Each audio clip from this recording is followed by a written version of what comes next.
बात जुर्म से जूझते अवाम की हो या समाज बढ़ते क्राइम ग्राफ की, अपराध की हर सूरत के पीछे छिपा होता है कोई ना कोई गुनहगार। नमस्कार, मैं हूं आपके साथ शिप्रा झा। तफ्तीश की राह में आने वाली हर कड़ी सुराग बनकर पहुंचाती है गुनहगारों को सलाखों के पीछे। तो आप बने रहिए हमारे साथ, क्योंकि हर जुर्म के खिलाफ हमारी तफ्तीश लगातार जारी है।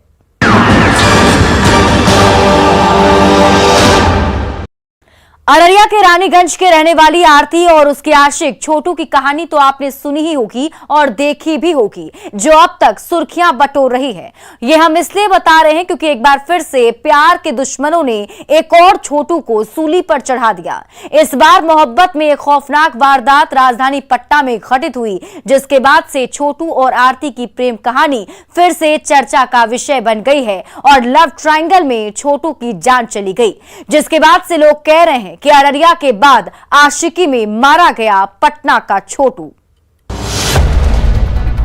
आरती के प्यार में पटना का छोटू कुर्बान।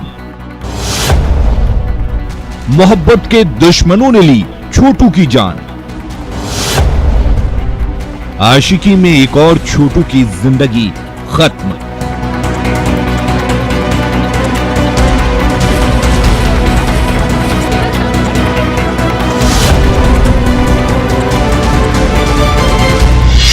तस्वीरों में दिख रहे इस युवक का नाम छोटू कुमार है, जो इश्क का मारा और इश्क ने ही इसे मार डाला है। जिसके बाद से राजधानी पटना के कंकड़बाग इलाके में छोटू के प्रेम कहानी की चर्चा सुर्खियां बटोर रही है।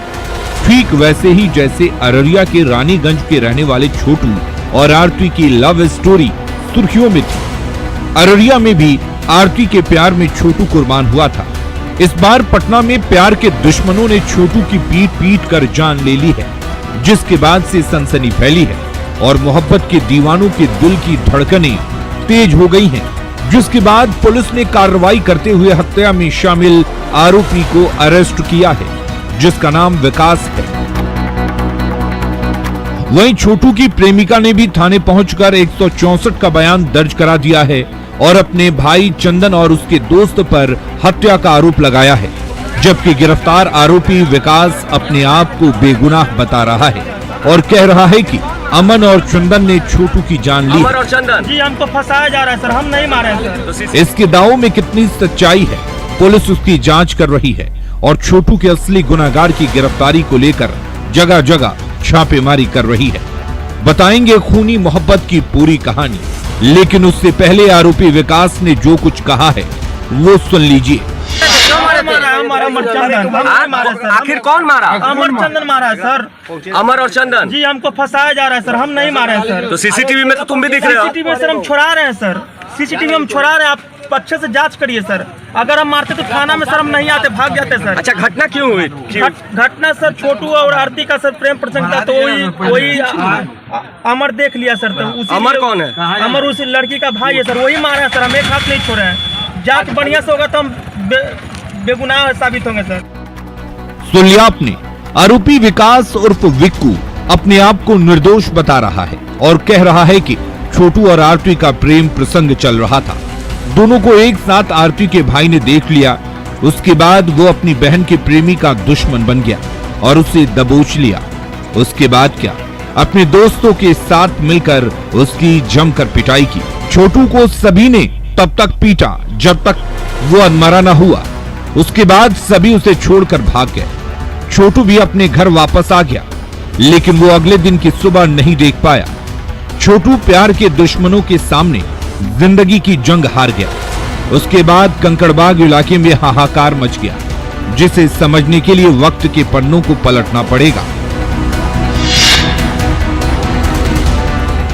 पुलिस और परिजनों के मुताबिक चांदमारी रोड स्थित मुंशी भगत लेन में रहने वाले 22 साल के डीजे संचालक छोटू कुमार का कोस्टल पार्क के पास किराए के घर में रहने वाली आरती से पिछले 2 सालों से प्रेम प्रसंग चल रहा था। दोनों समाज और परिवार से नजरें चुराकर चोरी छिपे अपने प्यार को परवान चढ़ा रहे थे। छिप छिप कर एक दूसरे से प्यार भरी मुलाकात कर रहे थे, फोन पर मीठी मीठी बातें करते थे।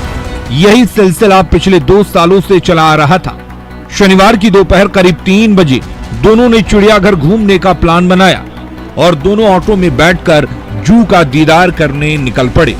इसी दरमियान दोनों को आरती के भाई ने ऑटो से एक साथ उतरते हुए देख लिया। 2 साल से इन लोगों के बीच में प्रेम प्रसंग चल रहा था। जान कैसे गई थी? ये लोग कल 5 तारीख को ये लोग प्रोग्राम बनाए थे चिड़ियाखाना जाने के। चिड़ियाखाना से लौटने के क्रम में ये देख लिए थे टेम्पू में, इसी कारण ये घटना घटा। बीएफ था पहले, बीएफ मतलब? बॉयफ्रेंड। अच्छा, आप उसके साथ चिड़ियाखाना भी गई थी? हाँ गए थे। किसने देखा था? कोई नहीं देखा था। हो जाएगा। उसकी हत्या कैसे हुई? हम नहीं जानते, हम कॉलेज से आए तो वो मेरी मम्मी बताई, देखो लड़ाई हुआ है तो बोले कैसे हुआ, तो वो बोली देखो, वो तो लड़का बोल भी रहा था मम्मी भैया चंदन भाई हम देखो ये क्या उसको बोलते हैं डीजे चला के डीजे चला के आ रहे हैं और एटीएम देके पैसा देके। उसके बाद उसके दिल में आग धधकने लगी और सिर पर काल सवार हो गया। उसने अपने दोस्तों को बुलाया और छोटू को पकड़ लिया, वहीं पर जमकर पिटाई कर दी। उसके बाद छोटू की प्रेमिका अपने परिजनों के साथ घर लौट आई और छोटू भी अपने घर वापस आ गया। घर पहुंचने पर छोटू ने किसी को घटना की जानकारी नहीं दी। रात में 9:30 बजे दूध पीकर सो गया। रविवार की सुबह 7 बजे नींद खुली तो उसके पेट में दर्द होने लगा। फिर उसने घर वालों को आप बीती सुनाई और बताया कि उसकी प्रेमिका के पिता, भाई और भाई के दोस्त ने उसकी पिटाई की है। उसके बाद उसे पीएमसीएच ले जाया गया, जहां उसे भर्ती नहीं किया गया। इसके बाद उसे निजी अस्पताल ले जाया गया, जहां चिकित्सकों ने उसे मृत घोषित कर दिया। पटना के कंकड़बाग इलाके में 20 साल की छोटू की हत्या से संबंधित एक सनसनीखेज मामला उजागर हुआ है। दरअसल छोटू की हत्या लव ट्रायंगल में हुई है। छोटू की जो प्रेमिका है उसका पड़ोसी विकास भी उससे प्रेम करता था, लेकिन यह प्रेम एक तरफा था। छोटू जब उसकी प्रेमिका से मिलने आता था तब यह विकास को नागवार गुजरता था। विकास प्रेमिका का जो भाई है उसका वो मित्र था और उसने छोटू को उसके भाई के कहने पर बुलवाया और आखिरकार पीट कर उसकी बर्बरता से हत्या कर दी। इसके बाद कंकड़बाग थाने की पुलिस को घटना के बारे में सारी जानकारी दी गई। पुलिस केस दर्ज कर मामले की छानबीन में जुट गई और कार्रवाई करते हुए लड़की, उसके माँ बाप और भाई के दोस्त को एक साथ हिरासत में लेकर पूछताछ कर रही है। इसके साथ हाथ से ही मारपीट किया गया, फुटेज में भी ये दिखाई दे रहा है। उसके बाद इसको अंदरूनी चोट लग गई, जिसकी वजह से कल होकर इसके इलाज के क्रम में डेथ हो गई। अब इस मामले में कितने लोगों को जेल भेजा है? अभी विकास कुमार को जेल भेजा जाता है। लड़की की भाई की गिरफ्तारी के लिए छापामारी की जा रही है। लड़की की भी अपना बयान दी है। मृतक छोटू की प्रेमिका ने भी 164 के बयान में अपने भाई और उसके दोस्तों पर अपने प्रेमी की पीट कर हत्या करने का आरोप लगाया है। आपसे मिलने आया था, आपका भाई ने पीट के मार दिया? नहीं, विकास भाई गलती था उसमें। कौन मारा उसको? हमारा विकास भाई। और अभी विकास कुमार को जेल भेजा जाता है। लड़की की भाई की गिरफ्तारी के लिए छापामारी की जा रही है। लड़की की भी अपना बयान दी है। उसका भी 164 का बयान कराया जा रहा है। चंदन फरार है? हाँ, चंदन अभी फरार। लड़की ने क्या कुछ बयान दिया है, क्या कुछ बताया? हाँ, लड़की बता रही है कि हाँ मेरा भाई और उसका दोस्त मिलकर मारा। इश्क की साजिश में लिपटी कत्ल की इस कहानी के पीछे की सच्चाई पुलिस तलाश रही है और फरार आरोपी चंदन की गिरफ्तारी को लेकर छापेमारी कर रही है और सीसीटीवी कैमरे को भी खंगाल रही है, क्योंकि जहां छोटू के साथ मारपीट की गई थी वहां सीसीटीवी कैमरा लगा हुआ था जिसमें सारी वारदात कैद हो गई थी। उसी आधार पर पुलिस ने विकास, मृतक छोटू की प्रेमिका और उसके परिजनों को हिरासत में लेकर पूछताछ कर रही है और मुख्य आरोपी चंदन की गिरफ्तारी को लेकर खाक छान रही है ताकि उसे भी अरेस्ट कर जेल की सलाखों में पहुंचा सके, जो पुलिस की गिरफ्त से अभी दूर है। लेकिन जिस तरह से चंदन ने बहन के प्यार का दुश्मन बनकर उसके प्रेमी छोटू की अपने दोस्तों के साथ मिलकर पीट कर जान ली है, वो खौफनाक और खतरनाक है, जिससे मोहब्बत के दीवाने सहमे हुए हैं। ऐसे में छोटू के आरोपी को उसके किए की सजा मिलनी चाहिए ताकि फिर कोई मोहब्बत के दीवानों को ऐसी खौफनाक सजा देने की हिमाकत न करे। न्यूज़ 18 के लिए पटना से संजय कुमार के साथ ब्यूरो रिपोर्ट। मुजफ्फरपुर में एक लड़की के भाई को छेड़खानी का विरोध करना उस वक्त महंगा पड़ गया जब दबंग सिरफिरे आशिक ने उसकी पिटाई कर दी और पिस्टल सटाकर जान से मारने की धमकी दे डाली। लेकिन उसके बाद जो हुआ वो हैरान करने वाला था। जानने के लिए इस रिपोर्ट में देखिए पिस्टल वाले इश्कबाज की पूरी कहानी। बहन को छेड़ा तो भाई ने किया विरोध, सिरफिरे दबंग आशिक ने की पिटाई, फिर पिस्टल सटाकर दी मारने की धमकी।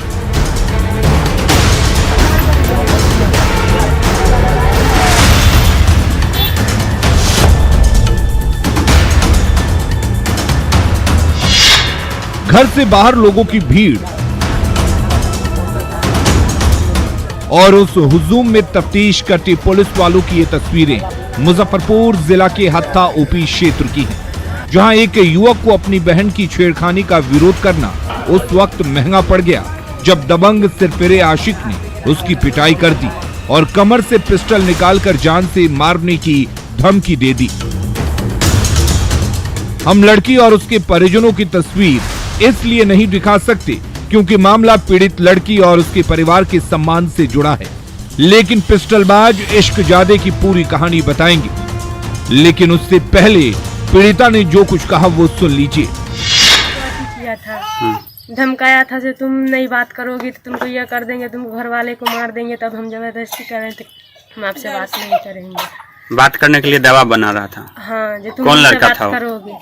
गोलू नाम का लड़का है, उसका असली नाम है चंद किशोर। कहाँ घर है उसका पता है? वही पार में है, पटसारा में ही है। हाँ पटसारा में है। तो इससे मना कर रहे थे आप? हाँ, तो हम पढ़ने जाते थे वहाँ पर, तो वहाँ पर जाता था वो। एक दिन गया था, उसके चक्कर में अभी पढ़ाई भी छूट गया। सुन लिया आपने कि पियर थाना क्षेत्र के हत्था ओपी के पटसारा गांव का रहने वाला सिरफिरा गोलू उर्फ चंद किशोर पीड़िता को हर वक्त परेशान करता रहता था। जब वो पढ़ने के लिए कोचिंग जाती थी तो वो सिरफिरा वहां पहुंच जाता था, जिसकी वजह से पीड़िता ने कोचिंग जाना बंद कर दिया। लेकिन सनकी गोलू अपनी हरकतों से बाज नहीं आया। वो बार बार पीड़िता पर बात करने का दबाव बना रहा था। बात नहीं करने पर जान से मारने की धमकी दे रहा था, जिससे पीड़िता डरी और सहमी हुई थी। पीड़िता कुछ दिनों बाद जब हिम्मत करके कोचिंग गई तो सिरफिरा गोलू अपने दोस्त के साथ रास्ते में बाइक से आ धमका और उसे छेड़ने लगा। इसी दरमियान लड़की के भाई ने उसे देख लिया। जब वो मौके पर पहुंचकर विरोध करने लगा तो दबंग आशिक ने अपने दोस्त के साथ मिलकर पीड़िता के भाई की जमकर पिटाई और पिस्टल सटाकर जान से मारने की धमकी दे डाली। उसके बाद दोनों आरोपी बाइक से भागने लगे, लेकिन स्थानीय लोगों ने दिलेरी दिखाते हुए पिस्टल वाले इश्कबाज और उसके दोस्त को दबोच लिया। आ रहे थे, साइकिल से जा रहे थे, तो साइकिल हम स्पीड का भाग रहे थे, तो पुल पर जाकर बैठल था। बोल रहा था तुम क्यों भाग रहे, तुमको हम कुछ नहीं करेंगे, तुम कॉल करो। तो हम बोले नहीं, आपको हम कॉल नहीं कर सकते हैं, जो मेरे फैमिली में ये सब नहीं चलता है। तभी भी बोला कि तुम कर सकती हो ना, कभी कभी बात कर सकती हो। तो फिर क्या हो? तो फिर क्या, बात नहीं किए तो धमका रहा था, जो तुम बात नहीं करोगे तुमको भैया को मार देंगे, ताकि तुम्हारा भैया जाता है पढ़ने, हम जानते हैं तुम्हारा भैया दोस्त है मेरा। पियर थाना अंतर्गत हत्था ओपी के पटसारा गांव में एक मामला संज्ञान में आया है, जिसमें कुछ युवकों के द्वारा एक कथित तौर पर एक युवती के साथ छेड़खानी की बात सामने आई है। जो स्थानीय ग्रामीण थे उनके द्वारा एक पिस्टल जिसमें कि एक मैगजीन है, गोलियां नहीं हैं, उनके द्वारा वो जब्त किया गया और पुलिस को सुपुर्द किया गया है। हमारे द्वारा उसमें प्रस्तुति सह जब्ती सूची तैयार की गई है। जो 2 युवक हैं उनकी जांच की जा रही है और उसके बाद हम लोग गिरफ्तार कार्रवाई करेंगे। सही सुना आपने। ग्रामीणों ने 2 आरोपियों को पकड़ने के बाद पुलिस को खबर की। सूचना मिलते ही स्थानीय थाने की पुलिस मौके पर पहुंची, जहां लोगों ने दोनों को पुलिस के हवाले कर दिया। पिस्टल भी पुलिस को सौंप दिया, जिसे आधार बनाते हुए पुलिस मामले की जांच कर रही है और दोषी पाए जाने पर सजा दिलवाने का भरोसा दे रही है। लेकिन जिस तरह से सिरफिरे पिस्टलबाज आशिक ने एक तरफा प्यार में इस वारदात को अंजाम दिया है, वो खौफनाक है, जिसके बाद से पीड़िता और उसका पूरा परिवार खौफजदा है। ऐसे में जरूरत है आरोपियों को सख्त से सख्त सजा दिलाने की, ताकि पीड़िता निडर होकर कोचिंग जा सके और आगे की अपनी जिंदगी जी सके। न्यूज 18 के लिए मुजफ्फरपुर से प्रियांक सौरभ के साथ ब्यूरो रिपोर्ट। और अब वक्त हो चला एक छोटे से ब्रेक का, लेकिन ब्रेक के बाद आपको दिखाएंगे कोचिंग में क्राइम की पूरी कहानी।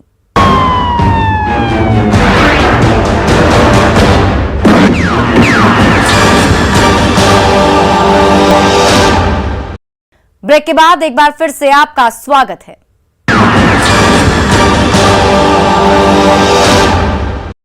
जिस कोचिंग क्लास में बच्चे पढ़ने जाते हैं, अगर उसी कोचिंग क्लास में कलम की जगह बंदूक चले तो हैरानी जरूर होगी। ये हम इसलिए बता रहे हैं क्योंकि मुजफ्फरपुर में कुछ ऐसी घटना घटी। कोचिंग में क्राइम हुआ जिससे कोहराम मचा हुआ है और वारदात के बाद बंदूकबाज बेखौफ घूम रहे हैं। क्या है कोचिंग में क्राइम की पूरी कहानी, इस रिपोर्ट में देखिए। कोचिंग में छात्रों ने किया बड़ा कांड। सीट को लेकर हुए विवाद में धाए धाए, एक को लगी गोली, दूसरा लहूलुहान।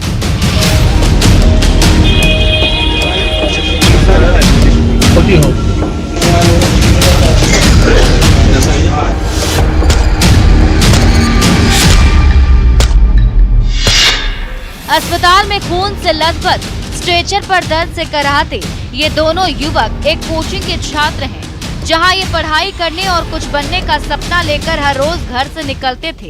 परिजन भी यही समझते थे ये पढ़ाई करने जा रहे हैं, लेकिन कोचिंग में जो कुछ चल रहा था उससे परिजन अनजान थे। अभिभावकों की आंखें तब खुली जब कलम की जगह बंदूक से गोली चली, जो रजनीश नाम के छात्र को चीरती हुई आर पार हो गई। उसके बाद क्या, कोचिंग में कोहराम मच गया। चीख और पुकार की आवाजें गूंजने लगी। गणित के फॉर्मूले को सेट करने वाले छात्र जान बचाकर भागने लगे। देखते ही देखते कोचिंग में गोलीबारी की खबर जंगल की आग की तरह फैल गई और लोगों का हुजूम उमड़ पड़ा। आनन फानन में जख्मी छात्र रजनीश और उसके दोस्त ऋतिक को लोगों ने प्राथमिक उपचार के लिए नजदीक के अस्पताल में भर्ती कराया, जहां डॉक्टरों ने रजनीश की हालत को देखते हुए बेहतर इलाज के लिए पटना रेफर कर दिया। इसी बीच मौके पर नवादा जिले के नगर थाने की पुलिस भी पहुंच गई, लेकिन आधी अधूरी जानकारी के साथ। जब न्यूज 18 के संवाददाता ने घटना के बारे में जानकारी लेने की कोशिश की और सवाल पूछा, तो नगर थाने के एसआई पहले तो भागते दिखे, लेकिन कैमरा देखकर ठहर गए और गोलमोल जवाब देते हुए अपना पल्ला झाड़ कर निकल गए। इससे आप अंदाजा लगा सकते हैं कि गोलीबारी की वारदात को लेकर नगर थाने की पुलिस कितनी सजग है। क्या मिला था? सूचना सामने है भाई। हाँ, क्या मिला था? गोली का खबर है सर, थोड़ा बता दिया जाए सर। सूचना यही मिला कि जैसे ऐसी इंस्पेक्टर साहब बोले कि एक लड़का की गोली लग गया है, जल्दी जाओ। जी, कहाँ गोलीबारी हुआ था? गोलीबारी कहाँ हुआ है हम लोग कहाँ पर से लाए सर? कौन गोली चलाया जी? कौन मार दिया? तो लड़का तो सर पेट में गोली लगा है। यहाँ से मारा, इधर निकल गया। क्या नाम है आपका जी? रजनीश नाम है सर। कहाँ घर है? न्यूज 18 के संवाददाता ने कोचिंग में गोलीबारी के पीछे रहने वाले छात्र रजनीश कुमार को गोली लगी है, जो नारदीगंज का रहने वाला है, जबकि उसका दोस्त ऋतिक भी मारपीट में जख्मी हुआ है। कोचिंग में हुए इस खौफनाक वारदात के बारे में बताया जाता है 2 दिन पहले कोचिंग में बेंच पर बैठने को लेकर विवाद हुआ था, जिसके बाद बाहर भी छात्रों के बीच मारपीट हुई थी। वहीं से दिल में बदले की आग धधकने लगी और उसी विवाद में एक बार फिर कोचिंग में छात्रों के बीच मारपीट शुरू हो गई और बात इतनी बढ़ गई कि एक छात्र ने कमर से कट्टा निकालकर गोली चला दी, जो कोचिंग में पढ़ने वाले छात्र रजनीश को जा लगी, जबकि उसके दोस्त ऋतिक को आरोपी छात्रों ने रॉड से मारकर जख्मी कर दिया, जिसके बाद दोनों को इलाज के लिए अस्पताल पहुंचाया गया, जहां से रजनीश को डॉक्टरों ने उसकी हालत को देखते हुए बेहतर इलाज के लिए पटना रेफर कर दिया है और पुलिस ने कार्रवाई करते हुए कोचिंग संचालक को अरेस्ट कर लिया है। क्लास में बैठने से लड़ा हुआ। अच्छा। तो उतने में वो लड़का, हम अभी बोल ही रहे थे कि तुरंत कहीं बोले कि क्यों नहीं बैठ सकते यहाँ पे, उतने में वो हाथ चला दिया तो फिर वहाँ पे तो मैटर खत्म हो गया। फिर कल भी आए तो कल भी लड़का आया तो चल गया, आज आए तो इतने खाली पूछ रहे थे आज कि तुम मारा क्यों था, जो तुम इतना थी हो गया, तुम मार देगा बिना कुछ कह लिया। उतने में बोलते बोलते वो लड़का डंडा निकाला, डंडा लेता लोहा वाला 2 टुकड़ी में अपने ला, उसी से निकाला, उसी से मारने लगा। एक और लड़का था उसके तरफ से जो गोली चलाने लगा, वही आवाज़ आया, पता नहीं उसको लग गया, मेरे दोस्त को लग गया गोली, हमको मार दी माथा पर। उतनी फिर आए कहाँ पर। अब सवाल ये है कि कोचिंग में मारपीट करने वाले तीनों छात्र कौन थे? क्या सच में बेंच पर बैठने को लेकर विवाद हुआ था? अगर नहीं तो क्या प्रेम प्रसंग में छात्रों के बीच गोलीबारी हुई है? आरोपी छात्रों ने बंदूक कहां से खरीदी थी? कोचिंग में कलम की जगह बंदूक क्यों चली? 2 दिन पहले हुई मारपीट की सूचना पुलिस को क्यों नहीं दी गई थी? क्या कोचिंग संचालक को इसकी जानकारी नहीं थी? अगर थी तो कोचिंग संचालक ने पुलिस को सूचना क्यों नहीं दी? ये वो तमाम सवालात हैं जिसके जवाब पुलिस कोचिंग संचालक से मांग रही है और अपनी नाकामी को छिपाते हुए अरेस्ट कर पूछताछ कर रही है, ताकि गोलीबारी के पीछे की हकीकत से रूबरू करा सके, आरोपी छात्रों की पहचान कर गिरफ्तार कर जेल की सलाखों में पहुंचा सके। लेकिन अफसोस कि हमलावर छात्रों का अब तक कोई सुराग हाथ नहीं लगा है। लेकिन जिस तरह से कलम पकड़ने वाले छात्रों ने कोचिंग में क्राइम की पटकथा लिखी और अपने लिए सलाखों के दरवाजे खोले हैं, वो खौफनाक और खतरनाक है, जिससे बाकी के छात्र सहमे हुए हैं। ऐसे में देखने वाली बात ये होगी कि पुलिस कब तक गोलीबारी की गुत्थी को सुलझाती है और सच सामने लाती है। न्यूज़ 18 के लिए नवादा से अनिल विशाल के साथ ब्यूरो रिपोर्ट।